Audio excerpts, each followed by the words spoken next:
Hello everyone, Just Podcast TV is here. Please don't forget to like and subscribe and hit the bell icon to get notified on new contents. Episode 79, A Secret Passage. The stairway that connected the first and second floors was a huge spiraling display of extravagant wealth. The entrance to the mysterious basement was tucked behind the staircase. Without hesitation, Vanessa pressed a smooth brick on the wall to the side. Crack, crack, crack. The sound of a rolling mechanism filled the air. A part of the wall began to slide into a concealed recession. They felt like archaeologists discovering an abandoned tomb. As the cracking sound ended, a dark entrance loomed before them. A narrow staircase extended downward into the inky depths. The four of them looked at the entrance with unabashed curiosity. I accidentally touched the brick wall while I was nosing around and found this place, Vanessa explained. I didn't dare go down alone. James signaled with his hand for Vanessa, Katie, and Krista to stand back. He poked his head into the entrance and peered into the darkness.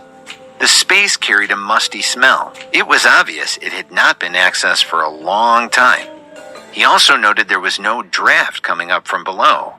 From this, he could infer that whatever was down there was a sealed chamber. James used his enhanced hearing to listen carefully for a while. He could detect no movement below. He then turned and said to the women behind him, "Wait for me here. I'll go down and take a look." Krista straightened up instantly. "Like hell you will. Who knows what you're going to find down there? I'll go down with you. 2 is better than 1 if there's an emergency." She turned to the others and assumed her big sister role. "You 2 stay up here. If you hear anything weird, call security." Vanessa put her hands on her hips defiantly. "No way," she said. "We have to face this together. How can we let you and James go down alone?" She looked to Katie for support. "Am I right?" "Yeah, she's right," Katie said firmly. "You're not leaving us behind." Seeing their determined looks, James was overcome with warmth. These ladies had his back. "All right," he said. "This isn't a big deal. It's probably where they stash the good wine or something. Let's all go down together and take a look, shall we?" He took out his phone and turned on the flashlight. He stepped down first, Krista following close behind. Katie was next, followed by Vanessa at the back of the team. The gloomy staircase was very narrow and could only allow one person to pass at a time. They descended single file, stepping carefully. Whatever was at the end of this thing was quite deep. It took a surprisingly long time to reach the bottom. When they did, they emerged into a chamber of some sort. James used his flashlight to illuminate the space as best he could. The room was quite spacious. It was about the size of a basketball court and almost 10 feet high. But it was empty. There was nothing there at all. It was just a big deserted room hewed into the volcanic rock. James could even see the marks on the walls left by the chisel. He assumed the room was not in the original design of the villa, but had been secretly added after its construction. But by who? And why?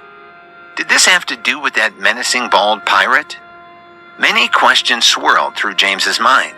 So much for his secret wine cellar theory, he thought. This wasn't so simple. Together, the group explored the dark space. Not finding anything noteworthy, James was prepared to return to his glass of whiskey in the villa above. Ah! Krista, who had been sticking close to James, suddenly screamed and jumped back. In the enclosed space, the sound pierced their souls. They all jolted at the same time, shocked by the unexpected clamor in the silent space. "What? What's wrong?" James shouted. Krista pointed at the ground and said with a trembling voice, "Rats! Rats!" Before James could say anything, Vanessa jumped behind Katie, using her as a human shield. Katie pirouetted around Vanessa, putting her between Katie and the rodents. Krista, meanwhile, wrapped her arms tightly around his waist. James gave an exasperated sigh. "Guys," he said calmly, "rats don't eat humans." He aimed his flashlight in the direction where Krista had originally pointed. On the very edge of the beam, a mouse scuttled towards a corner of the room. He sighed again as it disappeared through a crack in the wall. "It's just a mouse. It's gone now." Krista was still hugging him tightly, the softness of her chest pressed against his back, making him feel a bit more aroused than he should be given the circumstances. "There's nothing here," he finally said. "Let's go up." Wait. It was Vanessa. She was holding a hand in the air. Now what? James thought. "What's wrong?" he asked patiently. "How can there be a mouse down here? The room is so deep." James felt a twinge of uncertainty. Vanessa was right. Something was wrong. The water table of the seaside property would have kept any pests up above, where it was dry and they could find food. He walked towards the corner where the mouse had disappeared. The walls of the room all looked to be rock solid. Why was there a hole in this one location? Reaching the corner, he squatted down and placed his hand at the mouth of the hole. There was a cool draft blowing out of it. He stood up and kicked the wall above the hole with all his strength. Crunch! As soon as he pulled his foot back, a portion of the wall crumbled away. He kicked a few more times, causing the wall to partially collapse. A passageway appeared in front of them. It was wider than the staircase, able to accommodate 2 people side by side. A humid breeze with a strong fishy smell rushed out from the darkness beyond. "Does this tunnel come out near the beach?" he wondered aloud. Vanessa rushed over and patted his shoulder. "Wow, there's actually a secret passage here," she said excitedly, as if she'd discovered a new continent. Krista and Katie brought up the rear, speculating curiously about this unexpected twist to the mystery. Although he wanted to know where exactly this secret passage led to as much as they did, he had already made a guess. With a silent follow-me motion, he led the others into the passage. It was very long. They walked for a full 15 minutes before the tunnel narrowed considerably. It transformed into a crack in a large rock, apparently leading towards the exit. Through this gap, they could clearly hear the sound of crashing waves. James confirmed his guess. It ends on the beach. The only problem was his villa was less than 100 yards from the beach. The tunnel they'd just come down was much longer than that. The passage leading from the room did not open up onto the seashore directly. It deliberately connected to this hidden opening in the rock. Without a word, James squeezed into the crack and pushed on towards the sea.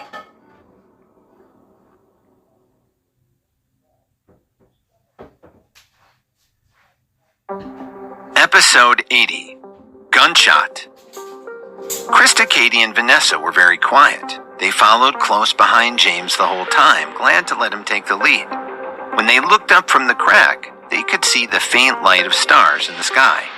The sea breeze blowing through the crevice made a sharp whistling sound as if a woman was crying. It made their scalps tingle. They walked along the crack for about 50 yards until they reached the end.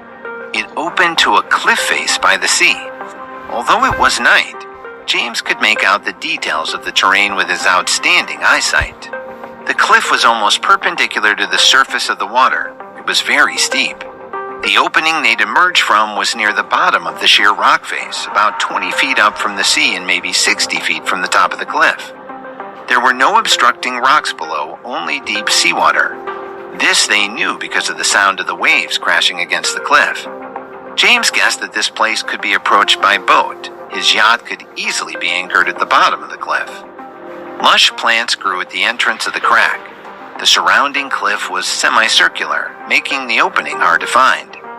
James studied the terrain for a minute, then turned to the others and said simply, "Let's go back." On the way back to the secret room, he thought about what they discovered, but the more he considered it, the more unusual it seemed. Over the following days, the group surrendered themselves to their luxury vacation in the tropics. James brought them to all the best resorts, islands, and scenic spots in the Maldives. He took them for spa treatments, sunset cruises, dolphin watching trips, deep sea fishing, parasailing, and many other interesting and exciting adventures. Not one of them was a stranger to the finer things in life, but James's extravagant pampering made them profoundly happy and content. In their hearts, each of them grew more and more fond of James. He knew how to enjoy life, and there was almost nothing he didn't know. His experience and knowledge was incredibly attractive, and they all secretly envisioned spending the rest of their lives with him, without the others. What they did not know was that James had never known any of these things before. He certainly had never lived like this before. In the past, he was just an ordinary working stiff who had to worry about rent every month. A life like this was quite simply beyond his wildest dreams. But the global check-in system had changed everything. The days passed at a long, leisurely pace. After 3 weeks of non-stop opulence, James brought Vanessa, Katie, and Krista back to the port of Male. The yacht had been fully serviced by East Ocean Maritime and sat gleaming in its berth, waiting to take them on the next exotic leg of their journey. As the yacht slowly slipped out of port, the women stood on the deck and gazed dreamily at the receding shoreline. They were leaving behind some of the best memories of their lives.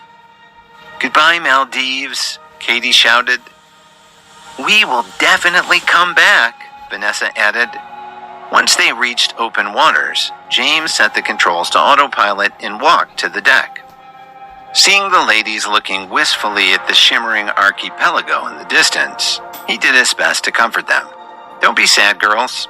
We're bidding farewell to the Maldives, but our journey around the world has just begun." But the women could not be so easily consoled.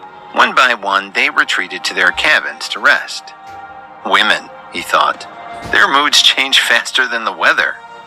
Realizing he was being a touch sexist, he shrugged helplessly and returned to the cockpit. At this point, his Maldives check-in journey was complete.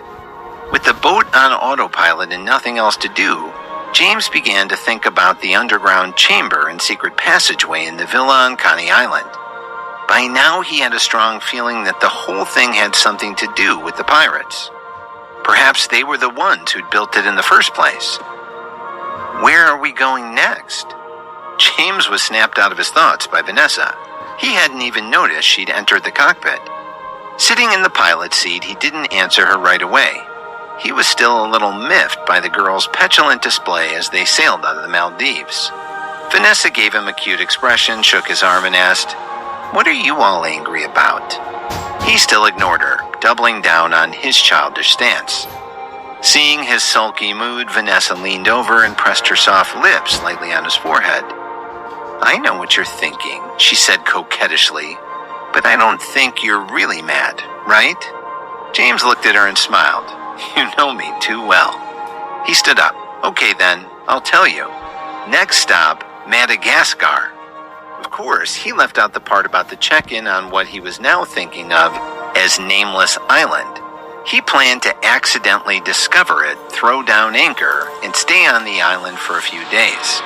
After the check-in was complete, they would leave for Southeast Africa. According to a system notification supplement he'd received, although Nameless Island was now his, he did not have the right to develop it. He didn't have the time to do so anyway, but still. Vanessa punched James in the shoulder. Madagascar? An animal paradise! As she ran off to tell the others, James looked at her lively figure and shook his head with a feeble smile. Now he was in the mood to actively pilot the yacht, so he switched the controls back to manual and took hold of the helm. It was time once again for the boring part of any sea voyage, the actual sailing. The island's coordinates were already programmed into the navigation system, but he wanted the feel of control in his hands. Keeping an occasional eye on the compass bearing, he allowed his thoughts to drift with the ocean winds. He was completely unburdened, happily enjoying the crossing of the Indian Ocean on a luxury yacht with 3 beautiful women. That evening, James and the ladies watched another foreign movie in the cinema room below the main deck. The only sound to be heard beside the dialogue and score was the tinkling of ice in their cocktail glasses. Suddenly, a thunderous noise came from the sea. It was a gunshot. Episode 81, Hijacked. An ominous feeling welled up in James's heart. Because of his enhanced hearing, he could tell the gunshot was very close to them. He rushed to the cabin porthole and looked out. Several speedboats had surrounded the yacht. Even in the dark, James could make out the tattooed arms of the grim men standing on the decks. Each of them was aiming an AK-47 at the yacht. He'd seen movies like this before, but he couldn't believe it was happening in real life. These guys were the so-called pirates. James was pissed at himself. He had recklessly lost all vigilance. He was so focused on having a good time that he had paid no attention to possible threats during their travel. Otherwise, how could he have not heard the approach of friggin' pirate speedboats? In the movies, pirates board their targets rather than sink them. Sure enough, in the next moment, the sound of stomping footsteps came from the deck above. Various escape plans flashed through his mind, but he rejected them one by one. Even though he had advanced combat abilities, a fight was out of the question. These pirates all had guns. As the saying goes, never bring a knife to a gunfight, and he didn't even have a knife. Violent resistance simply was not an option. James thought about using one of the speedboats stored on the lowest level, but he quickly rejected that idea too. He doubted they could reach it in time. He then thought of tripping the emergency position indicating radio beacon to alert the maritime authorities to their distress. But that too wouldn't work. In the middle of the Indian Ocean, they were likely hundreds of miles from help. One thing was comforting to him. The women were not panicking. Although they were certainly scared in this dangerous moment, they kept cool and quiet, not wanting to distract him. Bang, bang. More gunshots. The pirates were trying to scare them into submission. James ignored the noise and went over to the surveillance system in the cockpit. With his photographic memory, he instantly memorized everything being shown in the yacht's cameras. He could see that they were entirely surrounded by 8 speedboats. There would be no escape by water. At least 10 pirates had already boarded the yacht. They were walking purposefully around the deck with AKs in hand. A team of 3 men were trying to open the cabin door above. He knew it wouldn't be long before they busted it open. Although the danger was very real, James wasn't worried about himself. What he was worried about was what might happen if Vanessa, Katie, and Krista fell into the hands of the pirates. The possibilities were unimaginable. Clang! While James was still thinking, the cabin door smashed open. When the pirates didn't enter immediately, he realized they feared that whoever was down there might be armed as well. "Listen up," one of the pirates shouted from above. "Lie down on the floor with your hands behind your head. If you don't, I'll throw in a grenade." There was dead silence in the cabin. An aura of dread filled the entire space, causing everyone to feel suffocated. James knew they had no choice but to comply. He had no doubt these people would toss in a grenade if they didn't get their way. They probably didn't want to destroy such an expensive yacht, but they would kill if they had to.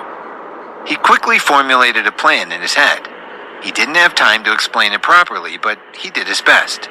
"Vanessa, lie down over there and be ready to act. Do exactly what I tell you.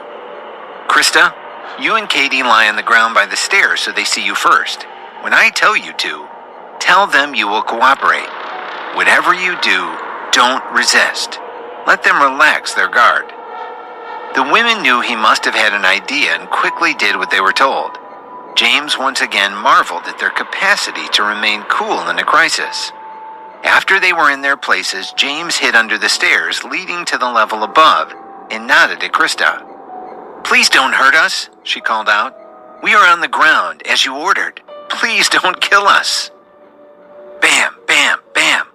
The sound of heavy footsteps came from the stairs. From his hiding spot, James could see the man, like all the others, was armed with an AK-47. Despite the advantage of firepower, he came down cautiously. A second pirate came down into the cabin, then a third. One of them laughed when he saw the 2 women lying on the ground. "It's just a couple of girls." He walked over to them with a lecherous look in his eyes, then poked Katie's butt with the muzzle of his gun. "You, raise your head," he ordered. Feeling the coldness of the gun's barrel, Katie's entire body trembled violently. It was the first time in her life she was so close to death. She slowly raised her head. Her beautiful face was reflected in the pirate's eyes. "Haha, Haro, come and take a look. Looks like we hit the jackpot this time. When have we ever encountered such a beauty?" He turned his attention to Krista. "And you, let's see your face." Before she could make a lewd comment about her, the pirate felt an icy cold muzzle pressed against the back of his head. The smile on his face vanished. Episode 82. A well-timed reward. "Harold, this isn't funny." Just to be safe, the pirate reflexively raised his arms as he said so, the AK dangling harmlessly from his hand by its sling. He hadn't detected any movement in the cabin after they'd entered, so he never suspected there could be any other person here. The muzzle of the gun was forcibly jabbed against the back of his head. Now he understood. This was not a prank. At that moment, Krista lifted her head. When he saw her beautiful face, he made one more attempt to rally his companions. "Harold, Polk, what are you two bastards doing? Has seeing a woman scrambled your brains?" As the pirate tried to turn, the gun was once again shoved against his head. An unfamiliar male voice rang in his ears. "Put down the gun and then kneel on the ground with both hands over your head. Otherwise, I will blow your brains out." He heard the sound of the rifle's charging handle being racked, chambering around and causing his nerves to turn to jelly. The man holding the pirate at gunpoint was James. Moments before, when all three pirates had passed by, he had jumped out like a ghost from his hiding place under the stairs. Without making a sound, he grabbed the necks of the two other gunmen with both hands. With just a slight force, he broke their necks, then gently guided their corpses to the floor. He picked up one of their rifles and subdued the remaining pirate. He didn't kill him too, only because he needed information, fast. The pirate lowered himself toward the floor and slowly put down his gun. He put his hands over his head and knelt, not daring to move at all. "Don't shoot! Please, don't shoot!" He looked like he was about to piss himself. These pirates weren't as fearless as the ones in the movies, James thought. Quickly, James used a length of rope he had prepared earlier to bind the pirate's wrists, then gagged him with a pair of socks he took off one of the dead gunmen. He squatted in front of the trussed pirate and looked him dead in the eyes. "I'll ask my questions. If the answer is yes, you nod. If the answer is no, shake your head. If you don't cooperate, I'll shoot your balls off." He lazily aimed the AK-47 at the pirate's crotch. The guy's face turned green. He bobbed his head up and down like a chicken pecking grain. By now the man could see Harold and Polk lying on the floor in a heap. They were deathly still. The fear of death had caused his brain to completely lose its ability to think normally. Katie picked up the other AK on the ground. She stood beside James, weapon at the ready. Then a voice from above. "Zahar, how's the situation below?" Someone started walking down the stairs. Everything was moving too fast. James had no time to start his interrogation. As the next pirate reached their level, James did not hesitate. He moved in swiftly and crushed the man's windpipe. He turned to Krista and Katie. "Quickly, go to the lower level and wait by our speedboats. Go, now." He turned to Vanessa next. Turn the yacht 90 degrees to starboard and set the throttle forward at full speed. Then join the others at the boats. On the stairs leading to the upper level, the footsteps that had been coming down stopped, as if the person was uncertain what awaited him below. Ding! A system notification suddenly sounded in James's mind. Host successfully killed pirates and contributed to maintaining world peace. It triggered a special reward and a chance to draw a lottery for a special skill. Does the host want to draw the lottery right away? He cursed in his heart. I'm up to my neck in trouble and you decide to come out now? Then he remembered, sometimes the system gave out special skills that matched the host's situation. Perhaps this would be the trump card he needed to save their lives. He did not hesitate and directly thought, lottery. He wasn't sure if the system could detect he was in a critical situation, but the speed of the lottery this time was surprisingly fast. Ding! Congratulations to the host for successfully obtaining the special skills, Firearms Proficiency, Marksmanship Proficiency. Reward is currently being distributed. James felt a buzzing sensation in his head. Vast knowledge of firearms flooded into his mind. The streaming flow of information made him dizzy, but he recovered immediately. He looked at the AK-47 in his hand and felt the difference. Moments ago, holding the gun felt like holding a particularly heavy prop. Now the rifle in his hands felt intimately familiar, like it was an extension of his body. His proficiency in firearms allowed him to instantly identify and know how to operate all kinds of guns. His proficiency in marksmanship allowed him to hit whatever he aimed at. Such powerful special skills couldn't have been better timed. If holding the gun was just a form of desperate consolation before, it had become a form of active resistance now. With the immediate danger past, Vanessa went to the cockpit and set the yacht's controls as instructed.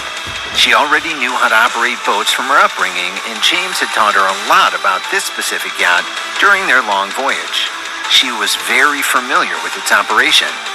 Unfortunately, the pirates on the deck began to sense something amiss below. One of them rushed down, rifle at the ready. Da-da-da-da, da-da-da-da. Intense gunfire suddenly rang out in the narrow staircase. James returned fire without aiming. Bullets flew everywhere as a gunfight broke out in the cabin. This instantly alerted the pirates on the speedboat surrounding the yacht. A roar of alarm passed between them, and more gunshots rang out in all directions. The front windshield of the cockpit was peppered by high-velocity rounds. The tumult of raging gunfire was savage and nearly deafening. Fortunately, the windshield was made of advanced bulletproof glass, courtesy of East Ocean Maritime. When the bullets hit it, although cracks appeared, no rounds broke through. But James wasn't completely out of danger. The incoming fire from upstairs and bullets ricocheting all over the place made it impossible for him to mount an effective counterattack. He had to take cover. Vanessa had never seen such a terrifying scene. She was so scared, she fell to the ground and screamed. Fortunately, she had completed all the tasks James had given her. At this critical moment, the yacht began to move. It suddenly made a sharp turn at 90 degrees. The seawater underneath produced a loud crashing sound as the hull impacted the waves. The force of the turn sent the pirate who had been shooting from the stairs flying. He crashed heavily into the wall, then fell down the steps, completely losing his ability to press his attack.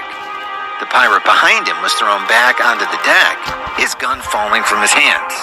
Although James was also sent staggering by the sudden change in direction, this was his best chance to make his next move.